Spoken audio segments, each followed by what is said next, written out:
In today's discussion, we're diving into the world of events. From Infor conferences and user groups to virtual trainings and workshops, there's been a shift in mindset. Tune in to find out where members of the community can find the most value this year.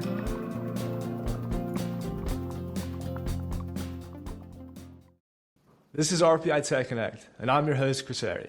Today, we're talking about events, specifically the shift in the types of events that are beginning to take hold across the Infor community. My goal for this session is to identify which events Infor users are going to get the most value out of. And to help us navigate the event space, we've got two very special guests, Infor industry veteran Chris Lang and the marketing savvy Michaela Fallon. Welcome, guys. Can you share with the audience a little bit about yourselves? Absolutely. Thanks, Chris. Very excited to be on the podcast today. As you mentioned, my name is Michaela Fallon, and I am the Director of Marketing at RPI. I have been at RPI for just over a year and been working in marketing for the better part of a decade. In the last year, I've had the great opportunity to attend and even host, which we'll get into later, all kinds of really informative Infor events, and I'm looking forward to chatting about them. Awesome. Hey, Chris, what about you, man? What's your history? What's your story? It's long and colorful, right? So this is Chris Lang. I'm a regional sales director with RPI Consultants, have been here almost 3 years. In April, it'll be 3 years. Been part of the Infor ecosystem for 26 years. Started working in the space in 1998, right out of college. So I've had multiple roles across my career, spanning from consulting to consulting management to sales management, and here at RPI in a sales role. So happy to be here today and have this discussion. Just a little bit of background, right? You're a new guy? A new guy, yeah. That's why Chris Lang is the expert on this podcast today. Well, happy to have both of you. Yeah, this is looking forward to today's discussion. And like I mentioned, today we're going to get into events, as we've known them, as they're becoming. And so, Chris, I'd like to start with you. Like, what's been going on in your world over the last couple of years? What have you seen?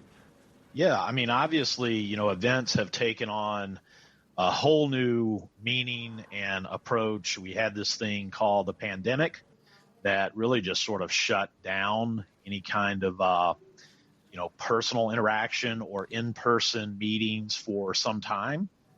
We certainly see that now opening back up, and the events are starting to happen again.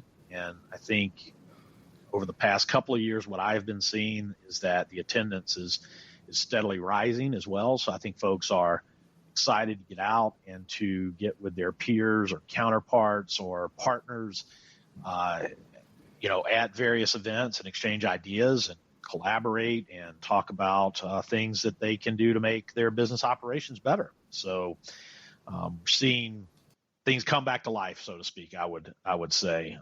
We've also seen probably some consolidation, whereas in the Infor space specifically, there used to be a ton of kind of regional user events, and those events are maybe consolidating now and creating larger events for more geographic area as far as attendance goes. So seeing a lot of different things happen, but I think the good news is that they're coming back and folks are interested in those in-person events once again.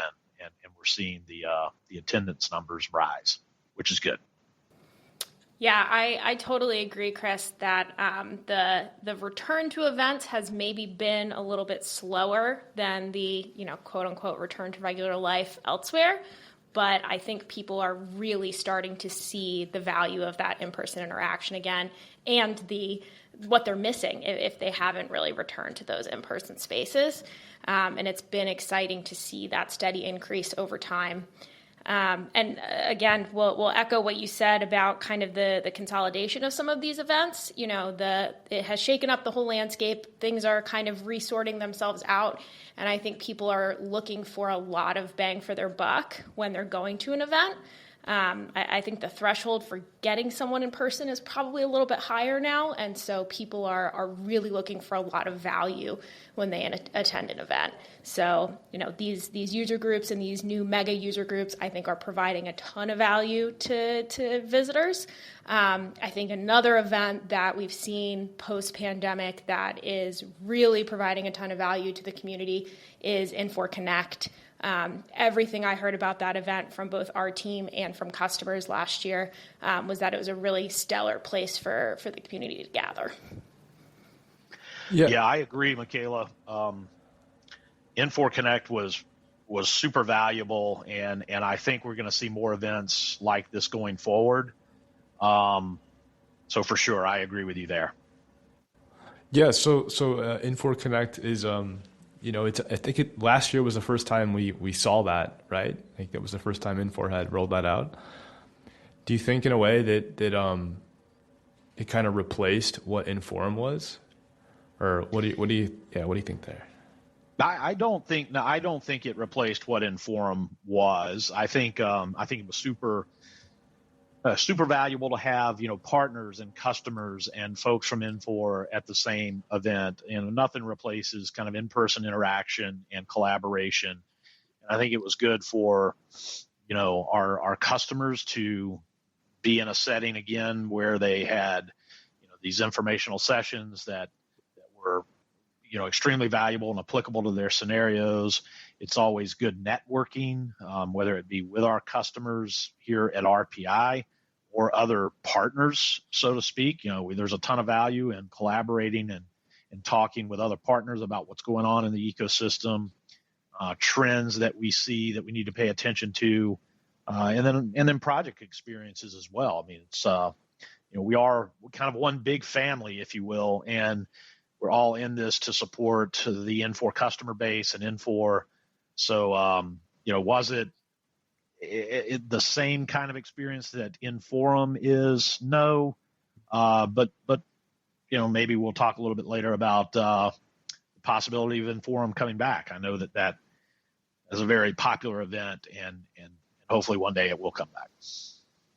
That's interesting, and I think we'd spoken previously, but I know that you mentioned that at Infor Connect you saw a larger attendance rate from certain regions, and so maybe like this year and going forward, maybe there'll be more events like that in different areas that kind of appeal to folks from different parts of the country. Like, what do you think there?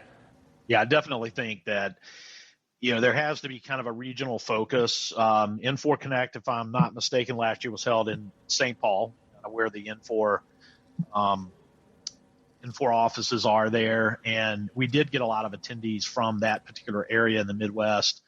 So perhaps a couple of additional regional events, one catering to the West Coast, and then perhaps one on the East Coast as well, would kind of round out attendance and attract various customers of Infor in those particular regions to come to this event. So maybe that's on the docket for them. I'm not entirely sure, but I think that would be very nice to see. Yeah. And so in the meantime, I know that, as we said, that this year, people are slowly and surely attending more in-person events, but as Michaela said, the ask is a little bit greater now. And so in the meantime, I wonder if folks from the community are looking elsewhere for resources to level up and find out what's going on in that space. So Michaela, from your perspective, do you see there as a middle ground for where people can kind of get caught up and also improve their skills? Yeah, absolutely. So I think one thing that we're seeing, it's like what you see with everything today. You can everything's becoming a little bit more customized and tailored over time. I think that's an overall trend, and I think we're seeing that happen in events too. We're getting some that are more specific to a certain type of user or a certain type of product or training or something like that. So something I could speak to is what we've been doing here at RPI. We hold trainings, both in person and fun new things that I'll talk about a little bit. We're doing them remotely as well. And those trainings are really focused on a specific topic. So configuration console, for example, IPA, for example, and that will be a 3-day hands-on intensive training with our consultants and with a small number of fellow Infor users. And we've found that people find a lot of value in that because they are walking away with really actionable hands-on takeaways, learning how to, help them do their job easier. So I think we will continue to see more things like that are really tailored to a specific group and make it really worthwhile for them to come in person. On the flip side of that, some topics don't have to be done in person, don't maybe lend themselves to a 3-day long training, or some job functions, it's not as easy to go on site somewhere for 3 days. So we have introduced a new virtual training option. We're calling them Lunch and Learns, and they are half-day remote trainings, keeping them small so that people can still get that high value of that really one-on-one intensive training. But, for someone who has to be on site in a hospital, for example, we're trying to do things where we meet people where they are and don't necessarily ask them to come to our office for 3 days. So I think we're going to see a lot more diversification like that going forward. Nice. Yeah, I agree with you there, especially with meeting people where they are. You figure what's involved in traveling to either a major conference or something industry specific, or even an in-person training like the ones that we do.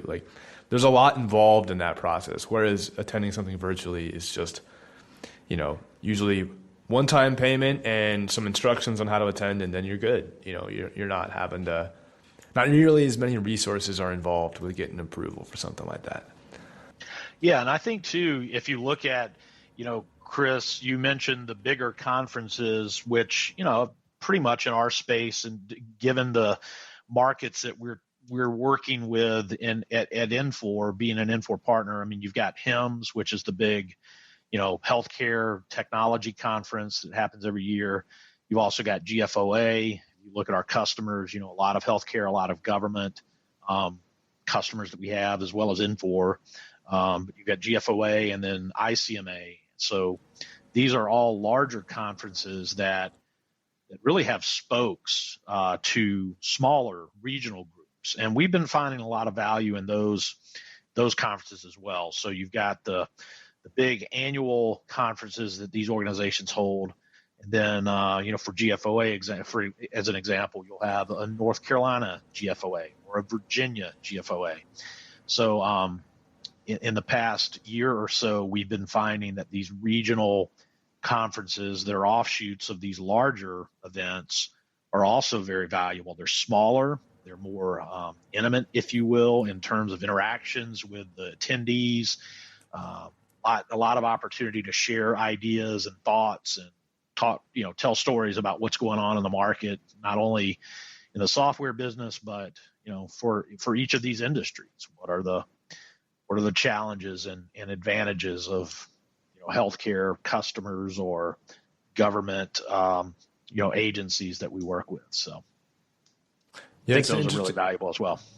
Yeah, and you're making a good point there too, because the difference between attending something like an industry specific conference, you're going to get different kind of value out of something like that as opposed to something on a smaller scale with the intimate setting that you mentioned. Because I think when you're in the smaller setting, you get more one-on-one time with people in your from the community.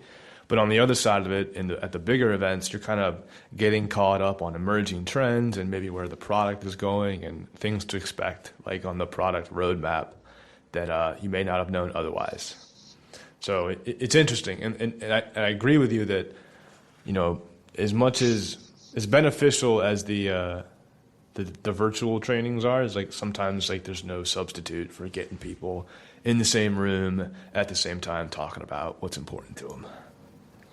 Yeah, totally. And Chris area, I will just two Chris's, man. We got to plan this one better next time. You can just call me Lang if you want. That's pretty Yeah, standard. maybe we'll go last names for this. But yeah, talking about those kind of broader industry events, speaking from my perspective as an attendee, Chris Airy and I got the opportunity to go to a marketing conference this year, and that kind of those broader conferences to me are like the dreaming conferences. That's where you get to see, as Chris was saying, the big trends. You get to have the big ideas.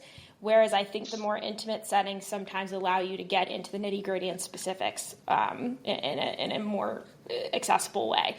So I think there's a place for both of them. You just kind of have to know what your goal is going into it.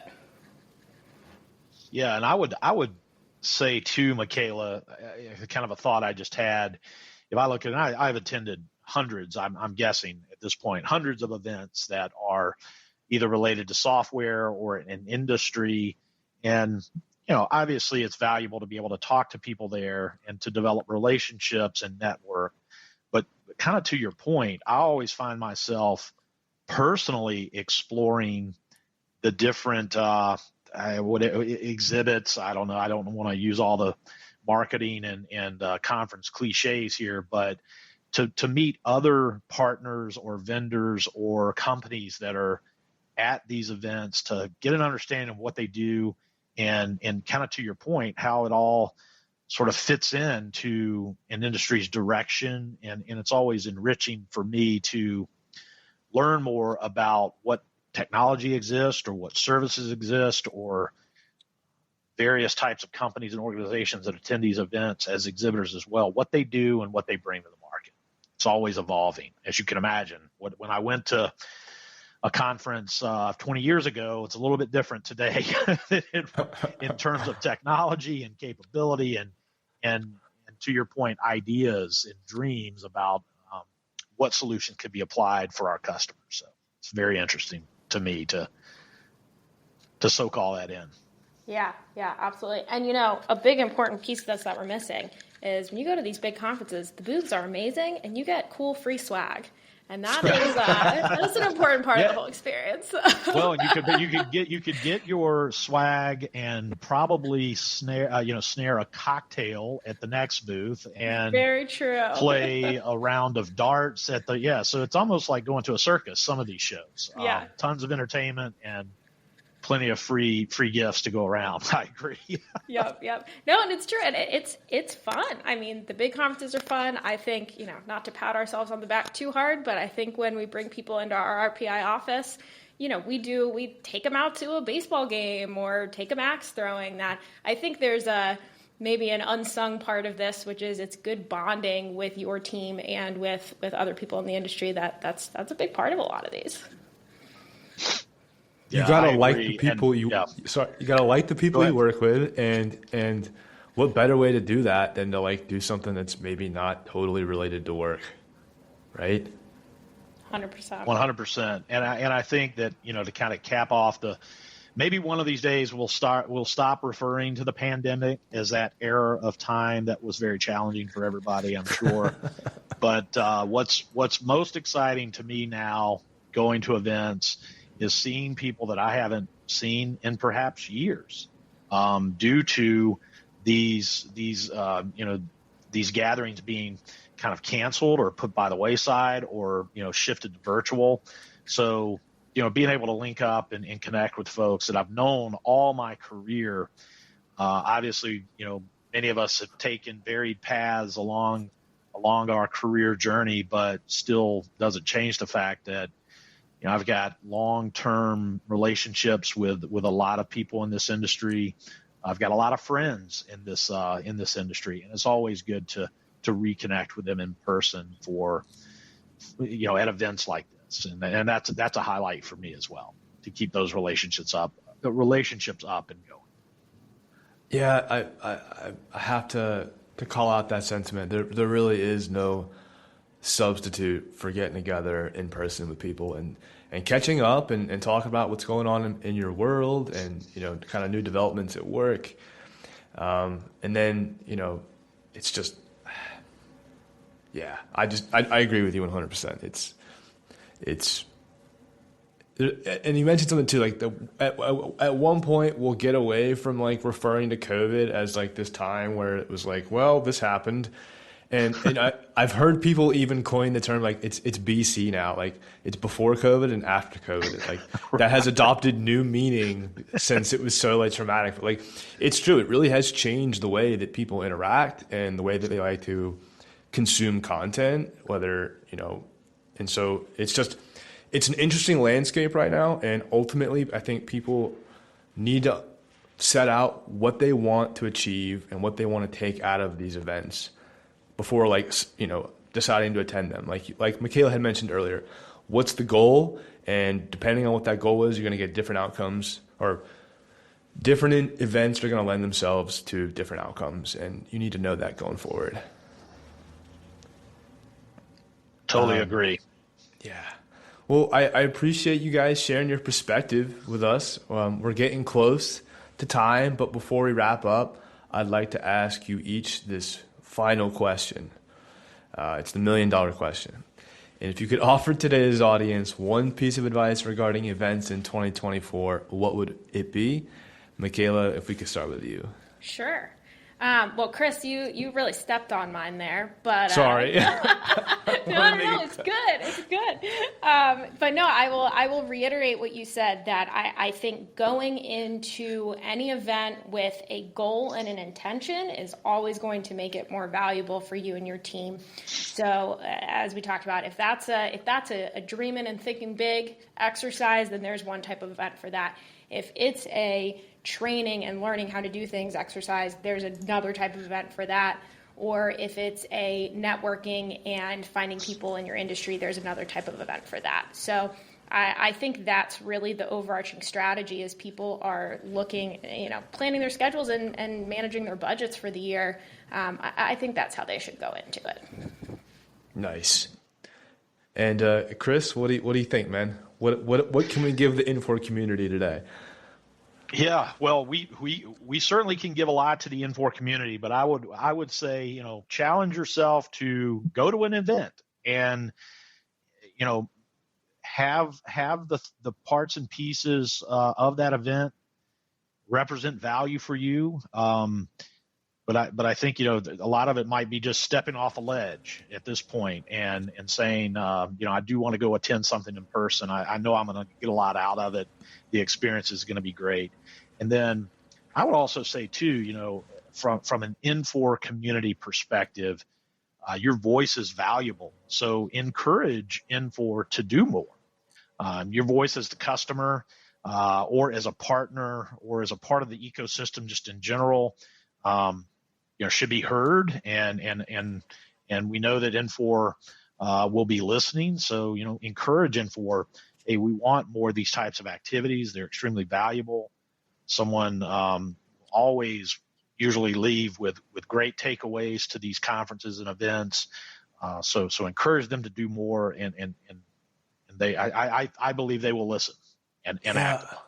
That's a great point you're making. I'm actually glad you brought it up. We didn't cover it too much, but these events are a great opportunity to improve and strengthen the community, because as we've seen, Infor is listening to what folks and users are saying, and they're making improvements and they're taking action.